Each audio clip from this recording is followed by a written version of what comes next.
Welcome back. It's our Tuesday edition of On the Hill with Pat Jenkins Sports Talk, brought to you each and every day by Lindsay & Associates with locations in Fayetteville. Locations also too in Rogers. Lindsay & Associates, we bring great neighbors together. This is also brought to you by Locomotion.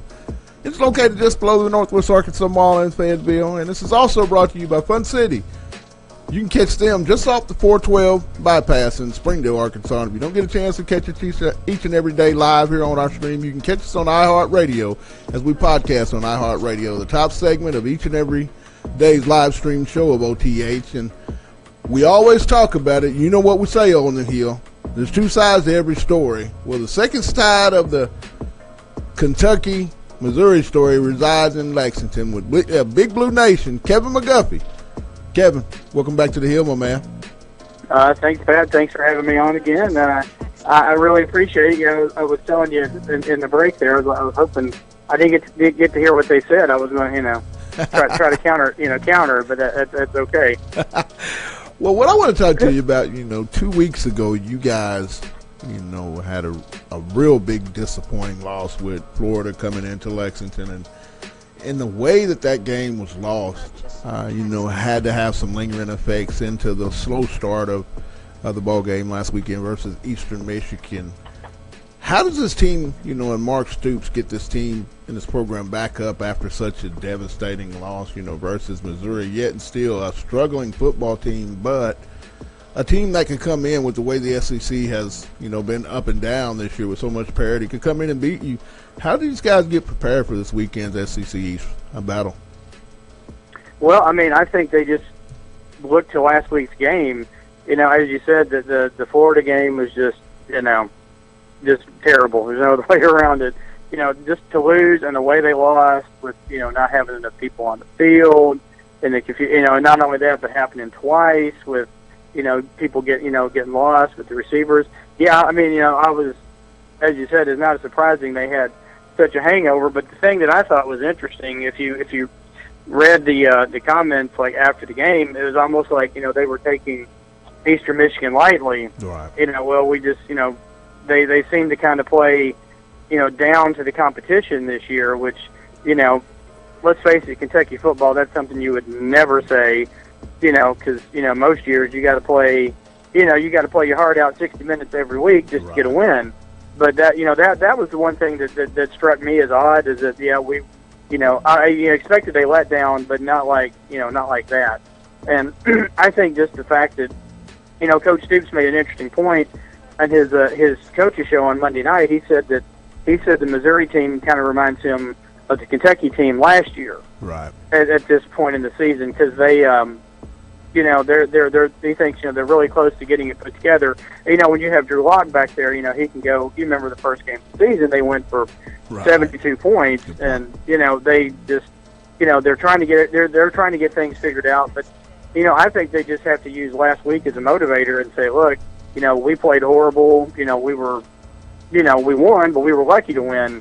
But you had to, where you're trying to defend a last second pass.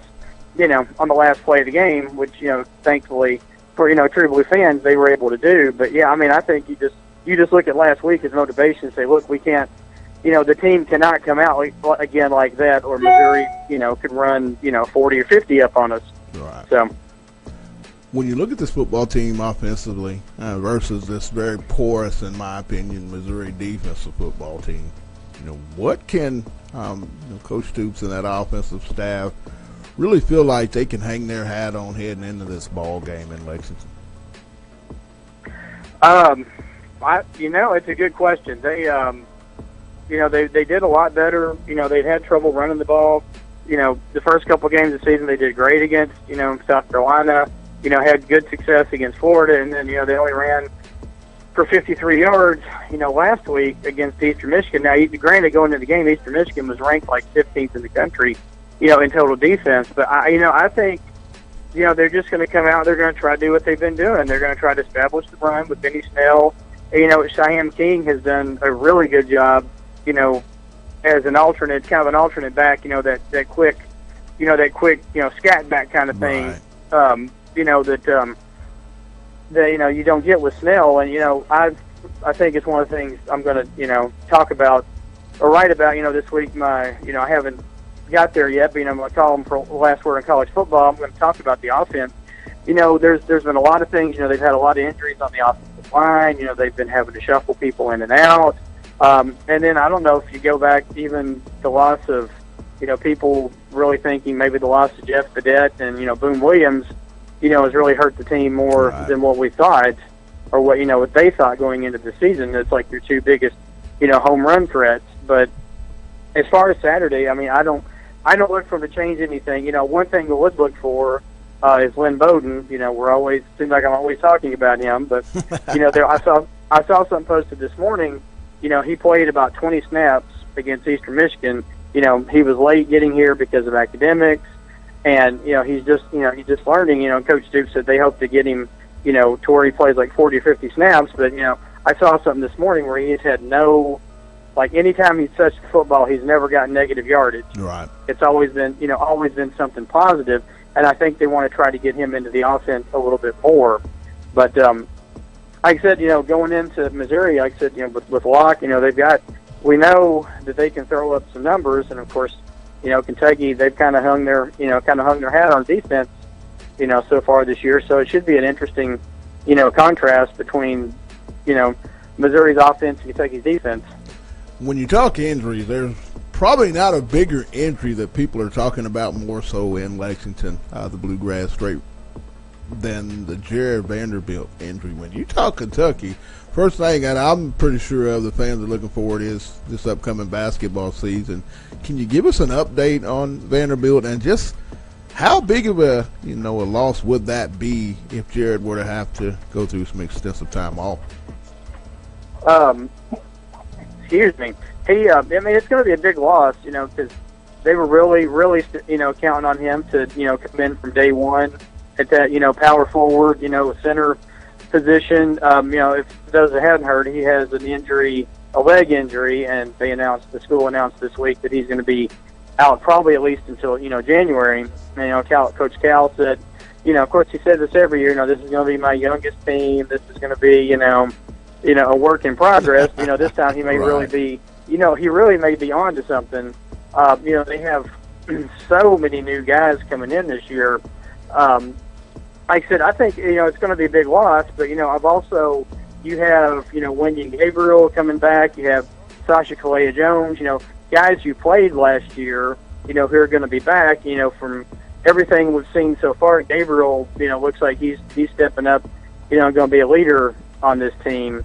So, I think it's going to hurt. It's going to hurt, it's going to hurt now, but I think, getting some of these other guys, some minutes and, getting acclimated to the system, it may be, it may help them more, in January. Well, as always, my man, hey, we love having you on. Look forward to talking to you, as basketball's about to kick off. You know how it goes. Well, you and I both will be jumping back and forth like a tennis ball. But as always, Kev, hey, you have a blessed one, my man, and thanks for taking time out on the Hill. Oh, thank you very much for having me on, Pat, as always. I always appreciate it. Thank you. Have a great day. Hey, you too. Kevin McGuffey of Big Blue Nation. This segment is brought to you by Lindsay and Associates with locations in Rogers, locations also too in Fayetteville. Lindsay and Associates, we bring great neighbors together. This is also brought to you by Locomotion. It's located just below the Northwest Arkansas Mall in Fayetteville. And lastly, it's brought to you by Fun City. You can catch up with their establishment just off the 412 exit in Springdale, Arkansas. And you can always catch our podcast on iHeartRadio each and every evening. Our top segment will be podcast on iHeartRadio each and every evening about OTH. Demetrius, when you hear a lot of the excitement, you can always tell Kentucky's a basketball program. I mean, as a football coach and players, how does that make you feel when people are already turning their attention to what really rules Kentucky, which is basketball? I don't think you'll ever change anybody's mind until you start winning. You create a culture there. Basketball has built a reputation, a culture, a way of life there down there in Lexington.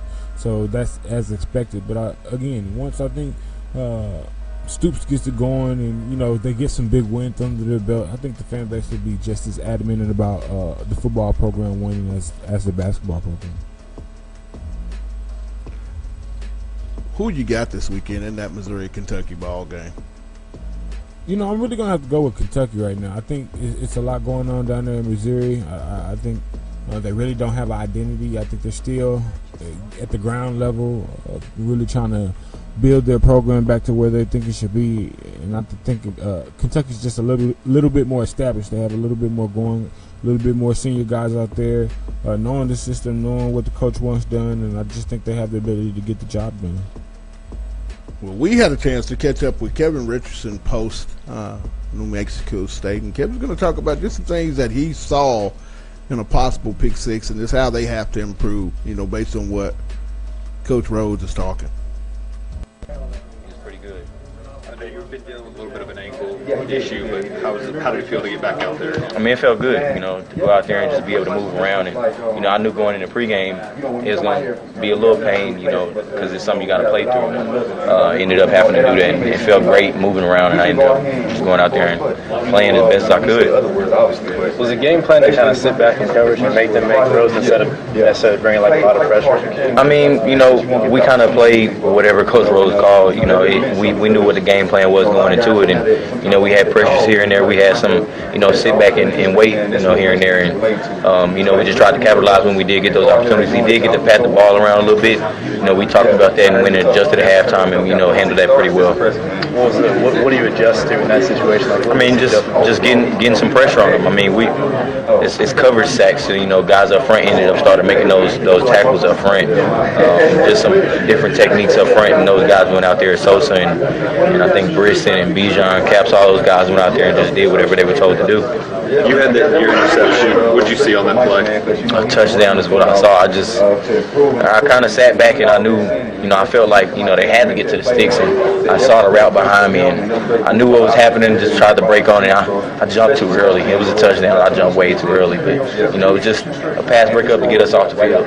Kevin, probably a little bit more passing yards than you would have liked. What do you attribute that to? Just a good quarterback? I mean, it's a great quarterback. I mean, he's got, experience. He's talented. He can go out there and look safeties off, move the defense with his eyes, and come out there and make great throws. I can't say that we played as well as we wanted to in the back end, but we won the game. I mean, we stopped them from running the ball. That was one of our main goals going into it.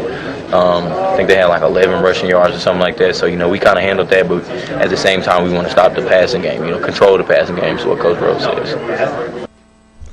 That's Kevin Richardson, senior safety here at the University of Arkansas. Just talk some things about how they have to improve, and I think continuously this team is going to grow on both sides of the football. But we're going to step away, get a real quick break, and close this thing out and talk a little Ole Miss football with Courtney Asher-Smith of Rebel Walk.